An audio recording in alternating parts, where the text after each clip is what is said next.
আসবে মহাকাল। যারা দাজ্জালকে রুখবে তাদের আওয়াজে তো ক্ষীণ হতে পারে না, আরো উপরে জোরে হতে হবে, ঠিক কিনা? আসবে মহাকাল, আসবে মহাকাল। আমরা বাংলাদেশে মুসলমান, এদেশে নানা সম্প্রদায়ের লোক বসবাস করে, হিন্দু, বৌদ্ধ, খ্রিস্টান, একই ছাড়া এর বাহিরে অনেকে বসবাস করতে পারে। স্বাধীনতার পর থেকে আমরা সকলে মিলে মিশে সাম্প্রদায়িক সম্প্রীতি বজায় রেখে আমরা সকলে বসবাস করছি, চিল্লায়া বলেন ঠিক কিনা? মাঝে মধ্যে এর মধ্যে কয়েকটা কুলাঙ্গার নাস্তিক বেঈমান এই মুসলমানদের এবং অন্যান্য ধর্মের মধ্যে যে সম্প্রীতি রয়েছে সেগুলোকে বিনষ্ট করার জন্য নানামুখী চক্রান্ত চালা, চিল্লায়া বলেন ঠিক কিনা? আমি বলতে চাই, আমাদের পরিচয়, দলের পরিচয় ভিন্ন হতে পারে। আমরা কেউ আওয়ামী লীগ করতে পারি, বিএনপি করতে পারি, ইসলামী আন্দোলন বাংলাদেশ করতে পারি, আদার্স কোনো পার্টি করতে পারি, কিন্তু আমি বলতে চাই আমাদের সকলের পরিচয় হলো আমরা মুসলমান, ঠিক কিনা?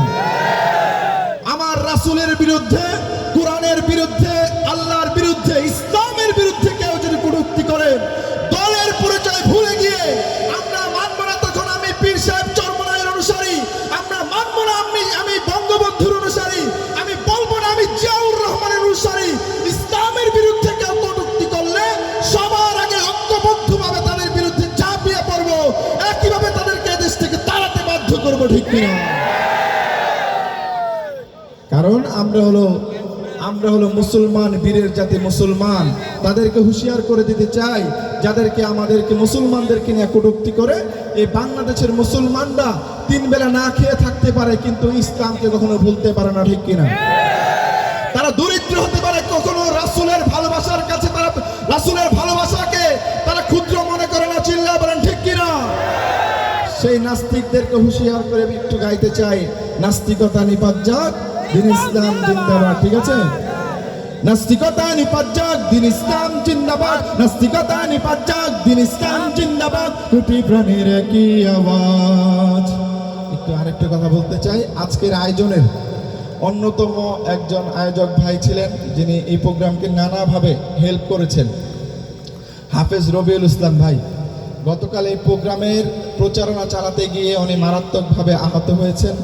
আমরা আজকের এই আয়োজন থেকে দোয়া করব, আল্লাহ রাব্বুল আলামিন ওনাকে যেন দ্রুতই সুন্দরভাবে সুস্থ করে তোলেন, সকলে বলুন আমিন।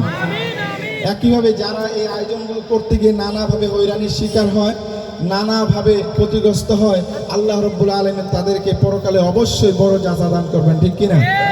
সকলে বলুন আমিন।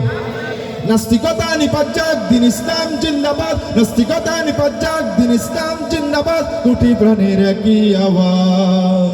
ক্ষুধাদ্রোহী ছাড় পাবে না, এই বাংলায় ঠাঁই হবে না, মুসলমানরা জেগেছে আজ। ও জোর কদমে সামনে চলো, বজ্রকণ্ঠে আওয়াজ তুলো, সবাই মিলে একই তালে দাও না স্লোগান, নারায়ে তাকবীর, আল্লাহু আকবার, নারায়ে তাকবীর, আল্লাহু আকবার, দিন ইসলাম, দিন ইসলাম জিন্দাবাদ, জিন্দাবাদ, জিন্দাবাদ, জিন্দাবাদ। ইসলামের জন্য দেশের হয়েছে জন্ম, ইসলামের বিরুদ্ধে গেলে দেশ হবে ভিন্ন।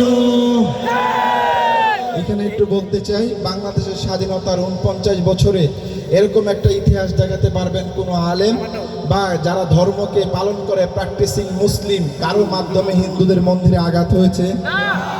আর একটু জোরে শুনতে চাই।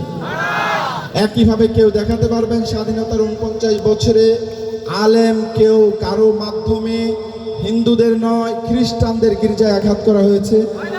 এরকম ইতিহাস কেউ দেখাতে পারবে না। তারপরেও যারা আলেমদেরকে সাম্প্রদায়িক গোষ্ঠী বলে, আমি বলতে চাই তোমরাই হলো প্রকৃত সাম্প্রদায়িক গোষ্ঠী, ঠিক কিনা? যারা বাংলাদেশের উন্নয়নকে সহ্য করতে পারো না, এই বাংলাদেশের মুসলমানদের ঈমানকে সহ্য করতে পারো না, তোমাদেরকে বলে দিতে চাই আলেমরা হলো দেশের বন্ধু, তোমরাই দেশের শত্রু, ঠিক কিনা? ইসলামের জন্য দেশের হয়েছে জন্ম, ইসলামের বিরুদ্ধে গেলে দেশ হবে ভিন্ন। ইসলামের বিরুদ্ধে যারা নিয়েছে অবস্থান, এই বাংলায় ঠাঁই হবে না, যাও ভিন্ন স্থান। ও জোর কদমে সামনে চলো, বজ্রকণ্ঠে আওয়াজ তুলো, সবাই মিলে একই তালে দাও না স্লোগান, নারায়ে তাকবীর, আল্লাহু আকবার, নারায়ে তাকবীর, আল্লাহু আকবার, এবার একটু পরীক্ষা করতে চাই, করব নাকি? পরীক্ষার কথা শুনে অনেকে আবার ভয় পেয়ে গেছেন, কারণ এবারে কিন্তু অনেকে অটো পাস করেছেন, তাই না? যারা পরীক্ষা ছাড়া পাস করতে পারে তাদের কাছে পরীক্ষার নামটাই আতঙ্ক, ঠিক কিনা? পরীক্ষা ছাড়া পাস করা এটা কোনো জীবন হলো নাকি? জীবনে পরীক্ষা থাকবে, ঠিক কিনা? আমরা মুসলমান, আমরা আল্লাহর কাছে সবচেয়ে বড় পরীক্ষা হলো আল্লাহর সামনে দাঁড়িয়ে পরীক্ষা, ঠিক কিনা? সেই পরীক্ষার জন্য আমরা যারা প্রস্তুতি নিচ্ছি, দুনিয়ার কোনো পরীক্ষা আমাদের কাছে কোনো বেল নাই, ঠিক কিনা? সুতরাং যারা পরীক্ষা ছাড়া পাস করেছেন তারা ভয় পাবেন না। একটু প্রশ্ন করতে চাই, করব? একটু নারে তাকবীরের স্লোগান দিব। আমি যেখানে দাঁড়িয়ে রয়েছি বাম পাশ ডান পাশ, দেখবো কোন পাশের ভাইদের ইমানের জোর বেশি, গলার জোর বেশি, ঠিক আছে? আমি জানি শরীয়তপুরের মানুষ অনেক বেশি ধর্মপ্রাণ, ঠিক কিনা? শরীয়তপুরের মাটি হলো উলামা ইকরামের ঘাঁটি, ঠিক কিনা? মিথ্যা কথা বললাম নাকি? সত্য বললে একটু জোরে বলেন, ঠিক কিনা? তাহলে পরীক্ষা করব, প্রথমে বাম পাশ তারপর ডান পাশ, দেখবো কোন পাশের ভাইদের গলার জোর বেশি, ইমানের জোর বেশি, ঠিক আছে? মাঝখানে কেউ না, কিন্তু আমি দাঁড়ায় রয়েছি যেখানে বাম ডান। ওকে, প্রস্তুত? এই যে যেখানে দাঁড়িয়ে আছি বাম ডান, ওকে? আচ্ছা, বাম পাশ প্রস্তুত? অনেকে আবার মনে করতেছে যে আমরা তো কম সংখ্যায়। আমি স্মরণ করে দিতে চাই, সংখ্যায় কখনো বিজয় অর্জন করা সম্ভব নয়। বিজয় অর্জন করতে হলে সাহস লাগে, ইমানের জোর লাগে, ঠিক কিনা? যেমন ভাবে আমরা ইতিহাস জানি, মুহাম্মদ মুস্তাফা সাল্লাল্লাহু আলাইহি ওয়াসাল্লাম 313 জন সাহাবায়ে কেরামদেরকে নিয়ে বদরের যুদ্ধে হাজার হাজার কাফেরদেরকে প্রতিঘাত করেছেন, ঠিক কিনা? তাহলে বেশি মানুষ প্রয়োজন আছে? এরপরে যদি বলেন আমরা ছোট মানুষ, আমি বলতে চাই মুহাম্মদ বিন কাসেম মাত্র 17 বছর বয়সে ভারতের সিন্ধু প্রদেশ জয় করেছিলেন, ঠিক কিনা? এরপরে যদি বলেন আমরা তো দূরের মুসলমান, বাংলাদেশি মুসলমান, তাদেরকে বলে দিতে চাই বঙ্গবন্ধু শেখ মুজিবুর রহমান যখন ঘোষণা করেছিলেন এবারের সংগ্রাম স্বাধীনতার সংগ্রাম, সেই আহ্বানের সাথে সাথে বাংলাদেশের 9 কোটি মানুষ, 6 কোটি 7 কোটি মানুষ স্বাধীনতার যুদ্ধে ঝাঁপিয়ে পড়েছিল, ঠিক কিনা? সুতরাং সব দিকেই তো আমরা সমৃদ্ধ, তাই না? ইমানের দিকে সমৃদ্ধ, সাহসের দিকে সমৃদ্ধ। তাহলে চলুন, বাম পাশ প্রস্তুত? নারায়ে তাকবীর। ডান পাশে একবার মারহাবা দেন না? এত কৃপণ হলে চলবে না, আরো জোরে দেন। আচ্ছা, আমি কি বাম পাশের ভাইরা আমরা বুঝতে পারেন? আরেকবার সুযোগ দেব, আরেকবার সুযোগ দেব। চলেন, নারায়ে তাকবীর। মারহাবা। এবার ডান পাশ শুনতে চাই, দেখি কোন পাশের ভাইদের গলার জোর বেশি। হ্যাঁ, খেলা হবে নাকি? খেলা হবে? কেমন হবে? চূড়ান্ত খেলা নাকি? ফাইনাল খেলা, ঠিক কিনা? আমাদের খেলা হলো কাদের বিরুদ্ধে? আমরা খেলি হলো মুসলমান দ্রোহীদের বিরুদ্ধে, ঠিক কিনা? যারা মুসলমানদের বিরুদ্ধে শত্রুতা করে তাদের বিরুদ্ধে খেলে, ঠিক কিনা? তো দেখা যাক। নারায়ে তাকবীর। কোন পাশের আওয়াজ বেশি হলো? কোন পাশের হলো বেশি? কিন্তু আমি ডান পাশেরটা শুনে খুশি হতে পারিনি।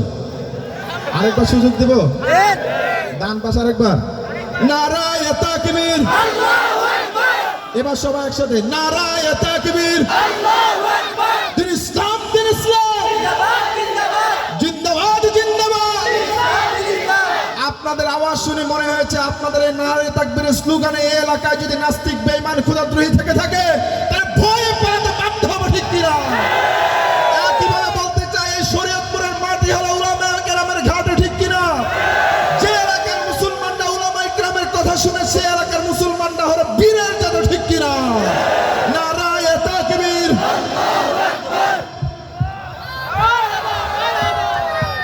অসংখ্য